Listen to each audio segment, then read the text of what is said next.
All right, welcome everyone. We're Semblance of Sanity. I'm Caleb. I'm Jacob. And we're here for Kaguya-sama, Love is War, Season 2, Episode 1.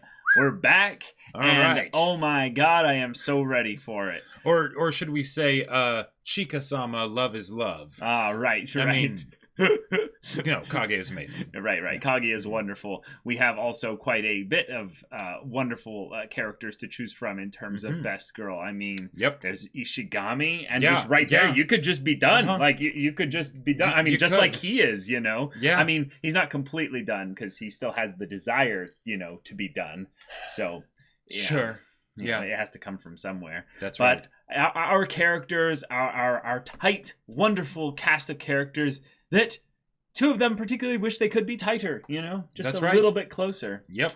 Now, the real question is, because this is a new season, that means we'll probably get, in addition to the new jokes, a new OP. A new OP. And maybe even a new ED. They did surprise us on episode 3, That's true. They don't have to do that. They don't have to do that this season. I don't think they will necessarily. I don't think they will either. That was just a labor of love. No, yes.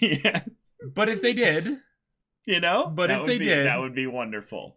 That'd be pretty cool. I love me some Mista, but I would love to see something that surprises me, like in a way that's like, oh, maybe the season takes a different take on the flow of things, because based on season 1, they were moving things in a more linear direction by bringing up stuff with Kaguya's family, developing a little bit more of the relationship between her and her maid a little bit more. Sure.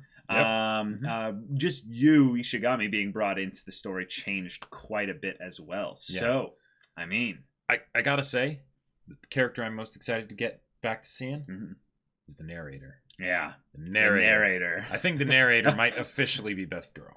I mean, his narrator is one of the best girls for sure. Yeah. But y'all, without further ado, let's get into this. All right, everyone, now be sure to go check out the reaction portion of the video in the description below, and then come back here for the discussion.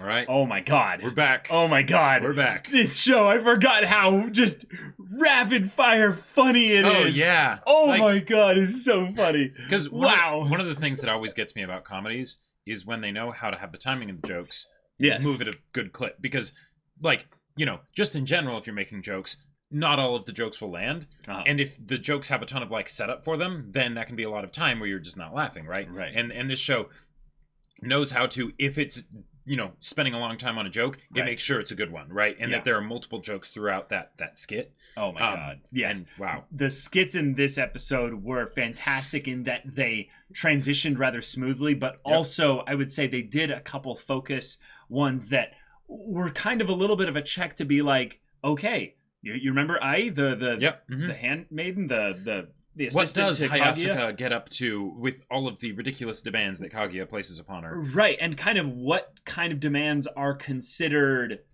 too much for her? Which kind of ones does she specifically switch up?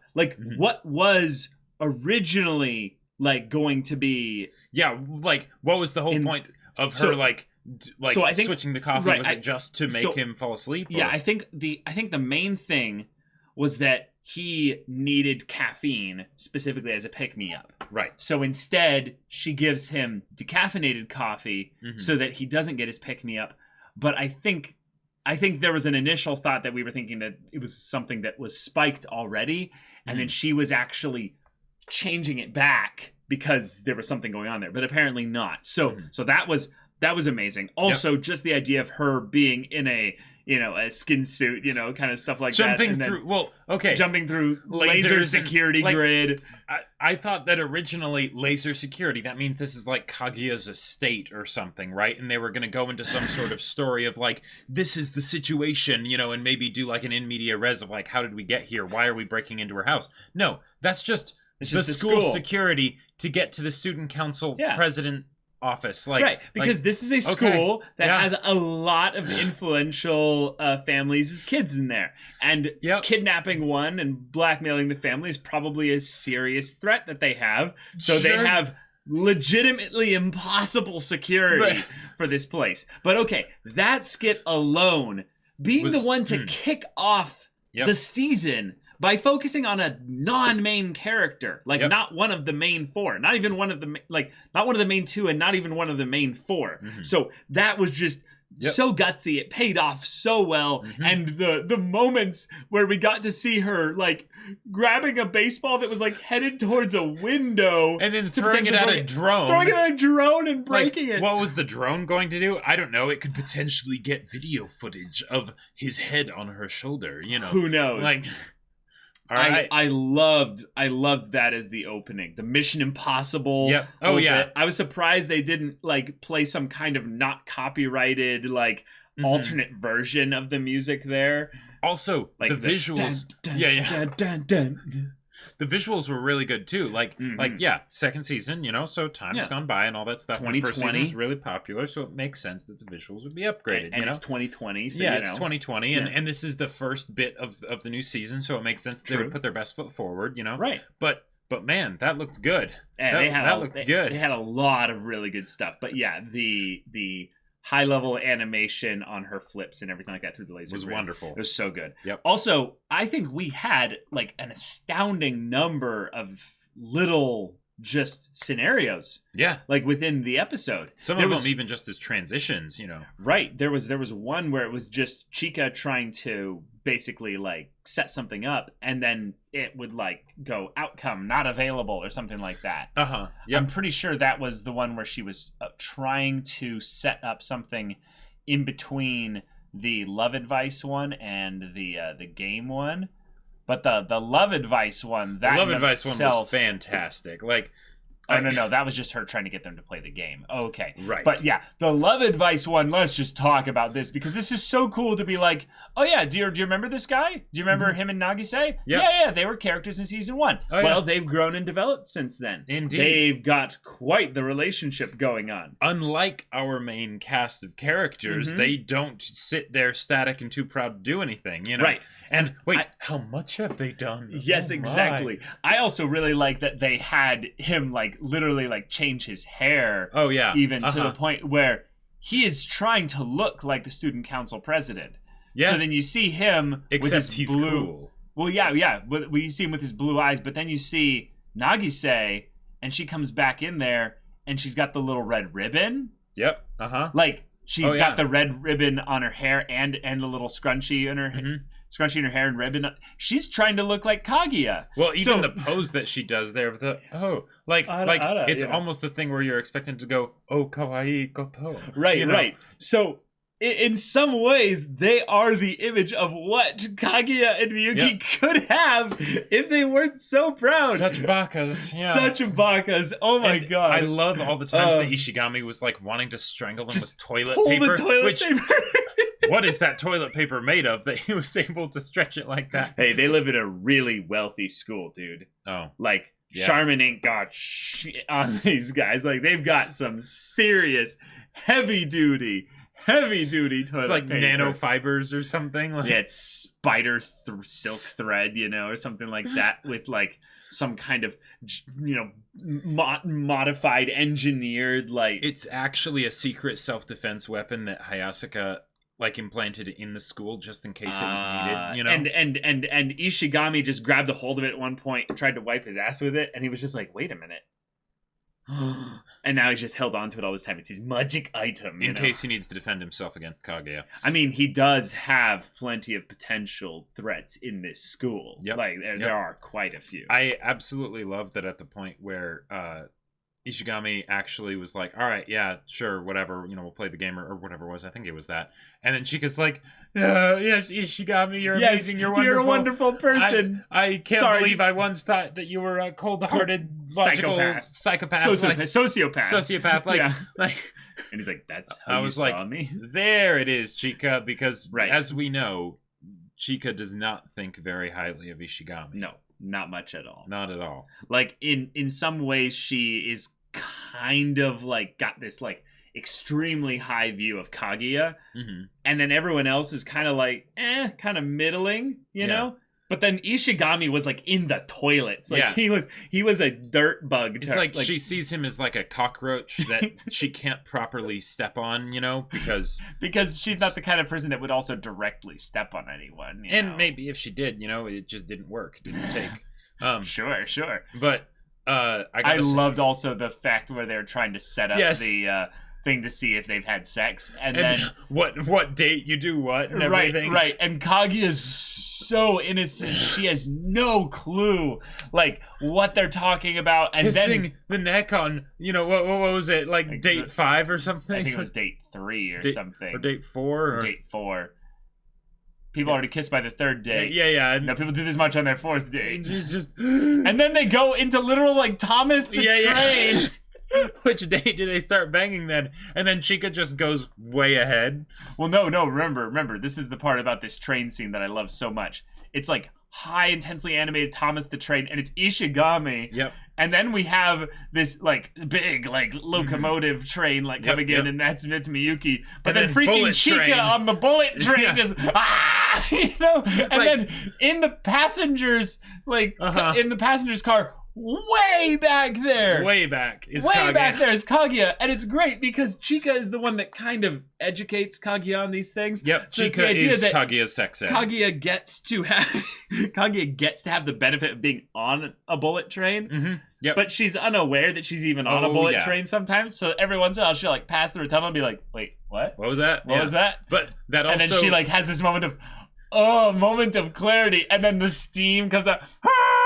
Out of the train. Well, and also, oh my god, does that potentially communicate something about their own impressions of on what dates things are considered like, you know, acceptable or whatever normal to happen? I mean, kind of, yes. This is all something that should go into the continuity of things that Kaguya has heard Miyuki say and will log forever into her, you know, memory, because we know, based on the end of this episode, she has incredible memory. Oh yeah, they both do. Especially when it comes to things with regards to each other. Right, naturally, because they're super crushing on each other. So that'll be interesting to see if, like, in the, you know, distant future, maybe 50 years down the line, when they actually go on, like, their first few dates,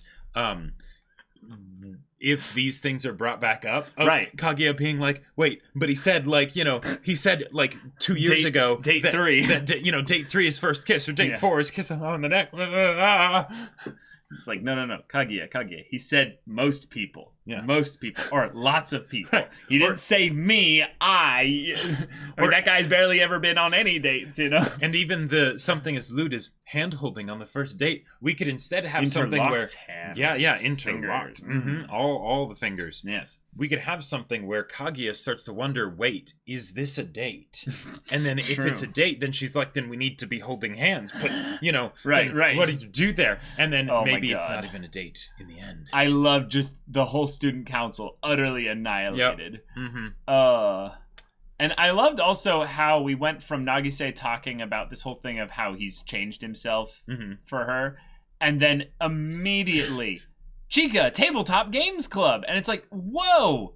Yep. I loved how quickly the editing was done in this episode. It was really good. Yep. There were multiple moments where things were just moving so smoothly, and it was really fun to enjoy. Yeah, so, I feel like something that we kind of can get spoiled with in anime that is still taking its turn out of like the cycle of things in Western comedy is the idea of too many pauses for like the jokes and whatnot, you know? Yeah. Where it's like, now you laugh, right? If they even have like that accursed abomination that is the laugh track. Yeah. But here, having that transition like that, it's like, yep, we're telling jokes, we know they're funny, and now on to the next one. Yeah, you're gonna rewatch this episode anyway, so exactly. Yep. Just enjoy. I loved the fact that we went back to the game side of things, but they spent like the entire last half of the episode on the game itself. And I mean, like not really, because they did the whole birthday thing as well. Yeah. But it was really enjoyable to see like the sequence of like Kaguya realizing, wait, holy crap, if I don't do something, yeah, I could end up really wealthy, but alone and unhappy.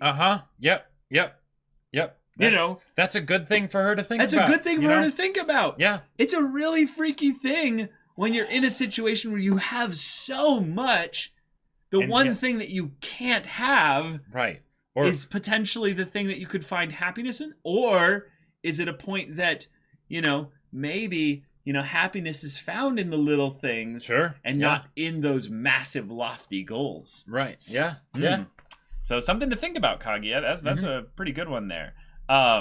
Just the fact that Ishigami died in a car accident. Beginning of the game. I would love to see. Sad, but I would love to see an actual tabletop RPG run by Chika after this. Sure. Because it would be so chaotic and crazy. Oh man. Oh my gosh. It'd be an absolute blast. I love also Ishigami's lingering just terror, fear of Kaguya.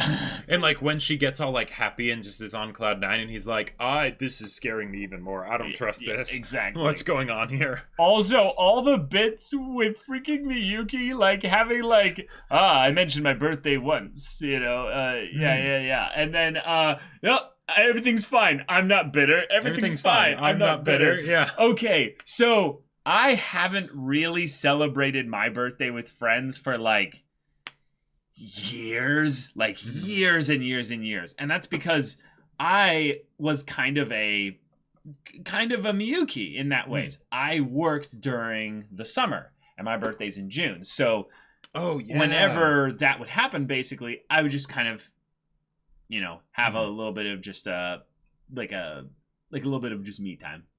I wouldn't really celebrate a big birthday and stuff like that. But this letter thing of everything's fine, I'm not bitter, everything's fine, I'm not bitter. I remember being kind of everything's fine, I'm not bitter about it, but it was never really a big deal as I went on and grew up and stuff like that. But this feeling is too real.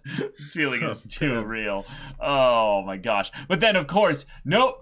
He has to tell himself in some ways that this is all highly illogical and it's nothing like that. But nope, he is the most wrapped up in superstitious, actually goes into all of it. Totally putting on the facade of that stuff's dumb. Oh damn it! It's totally into horoscopes and all that nonsense. It gave me and Kaguya only a 50% and said we had to get over our pride or some bullshit, and that if we didn't do that, we wouldn't ever be together. Actually, kind of accurate though. So all right. Mm-hmm. And there are arguments to be made that things like that can be helpful in certain contexts and stuff, but I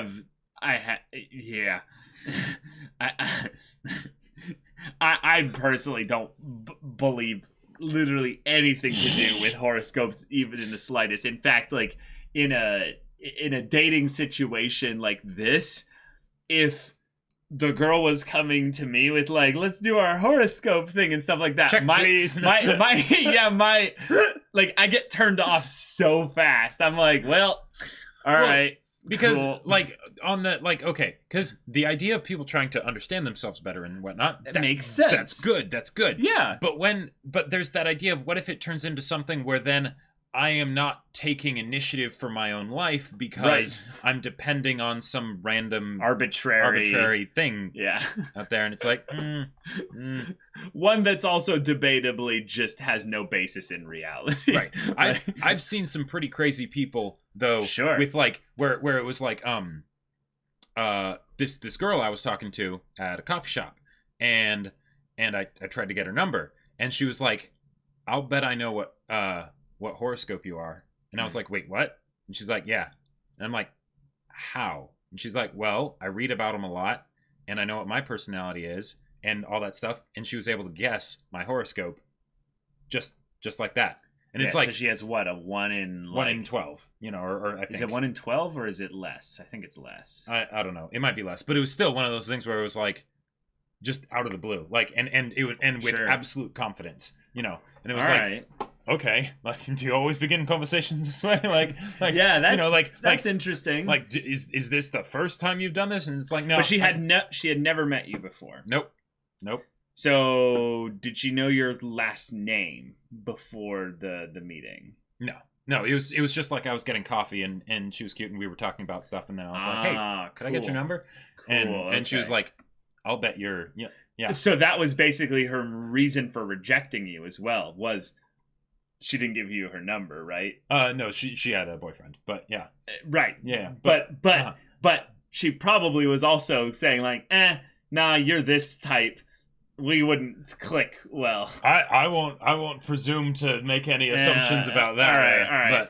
But I just find it to be rather funny when it's so easy to get into this kind of stuff, but it is really funny to see them in high school like really going for it here. Mm-hmm. But then I loved how they used the narrator and Kaguya's inner world to misunderstand why he was not communicating. Because this right here is the reason why relationships fall apart entirely. Yep.